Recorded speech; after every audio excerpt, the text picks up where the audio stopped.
When Saddam Hussein was hanged on December 30th, 2006, his wife Sajida Talfa, Iraq's first lady for 24 years, vanished. Today she lives in complete isolation in Qatar, while 3 of her daughters remain in exile in Jordan. Her 2 sons were killed by U.S. forces, and her 2 sons-in-law were executed on Saddam's own orders. This is the tragic story of what happened to Saddam's family after his execution.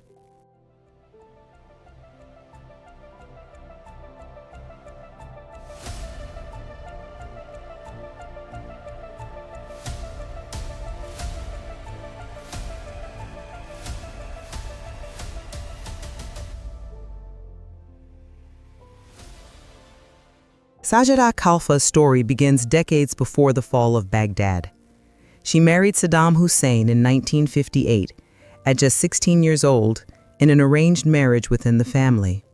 Saddam wasn't yet a president, a dictator, or even a powerful Ba'ath official. He was a political outsider with ambition, and Sajida became the first person to witness that ambition consume everything around him.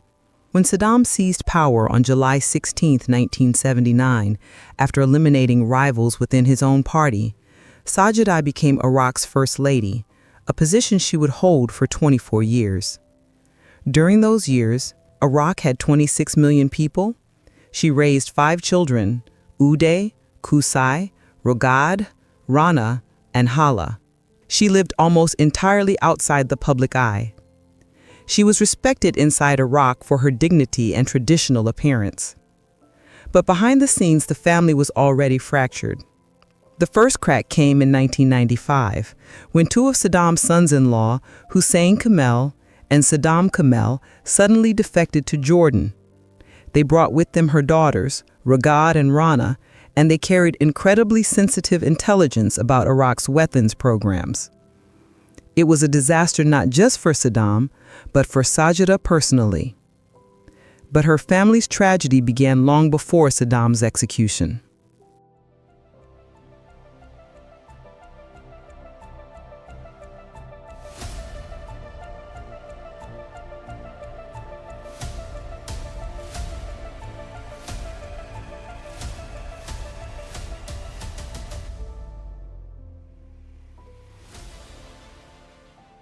August 1995. It was the moment the family realized loyalty to Saddam came at a deadly price. Hussein Kamel, Saddam's cousin and head of Iraq's weapons program, and his brother Saddam Kamel fled to Jordan, taking their wives, Saddam's daughters, with them. Their defection was a global shock. Jordan welcomed them, Western intelligence interrogated them for months, and Baghdad was humiliated. Sajida reportedly pleaded with Saddam not to retaliate, telling him these were the fathers of her grandchildren. But Saddam was unmoved. In early 1996, Saddam sent a message, "If you return, you will be forgiven." The sons-in-law believed him. Sajida believed him. Raghat and Rana believed him. They returned to Iraq, and within just 3 days, they were executed by members of the Saddam clan on Saddam's direct orders. Sajida was devastated. 2 sons-in-law murdered, 2 daughters widowed. But the tragedy wasn't over. July 22, 2003, Mosul. Just months after the U.S. invasion, 200 American troops surrounded a villa. Inside were Uday and Qusay, Saddam's only sons. After a 4-hour firefight, both were killed. Sajida lost both sons on the same day, and the world had not yet seen the darkest moment.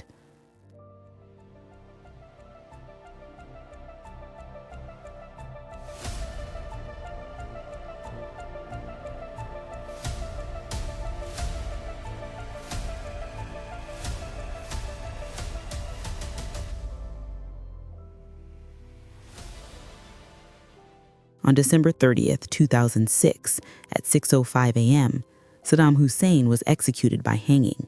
By then, Sajida had already fled Iraq, escaping shortly after the U.S. invasion in 2003. She was not allowed to return, even for his burial. Her reaction to Saddam's death was described by relatives as silent, distant, broken. Her 3 daughters, Raghat, Rana, and Hala, were already living in Jordan under the protection of King Abdullah, a longtime ally of the Hussein family.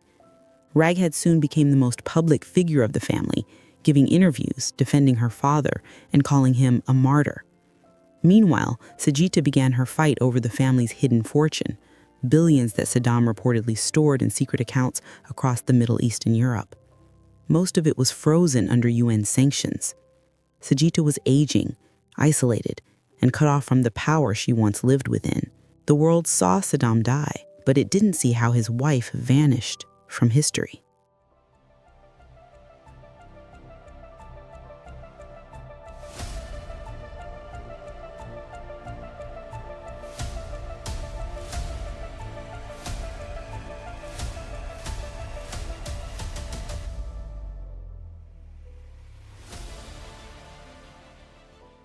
All three of Saddam's daughters live in Jordan, and they have been there since 2003. Raghead Hussein, she lives in a large villa in Amman, reportedly funded by Iraqi assets she managed to move before the fall of Baghdad. She frequently defends Saddam, supports Iraqi Ba'athist groups, and remains the most politically outspoken member of the family. Rana and Hala, much quieter, avoid interviews, rarely appear in public. Jordan has repeatedly rejected Iraq's requests to extradite them, including a warrant issued in 2007 accusing Raghead of supporting insurgent groups. Their children, Saddam's grandchildren, now grow up in exile with no connection to the Iraq their grandfather once ruled. Meanwhile, Saggita is nowhere near them.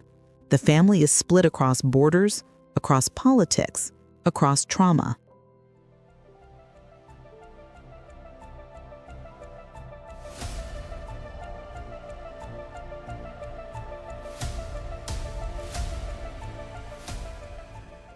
Today, Saggita Talfa is believed to live in Qatar under quiet government protection.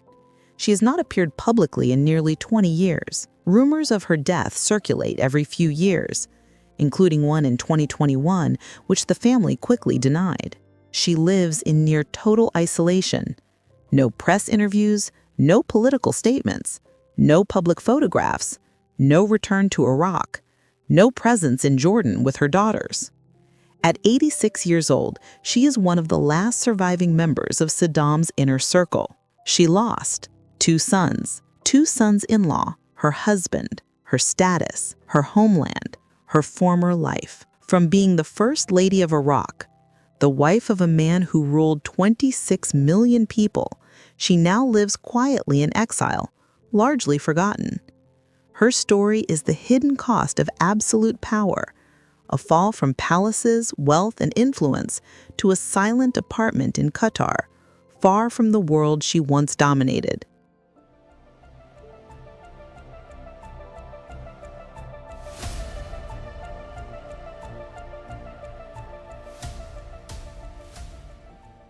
And that's what really happened to Saddam Hussein's wife, Saggita Talfa, from Iraq's first lady to a forgotten exile living in the shadows of Qatar. Do you like this video? Then why not subscribe and join us as we uncover more untold stories from history's darkest corners.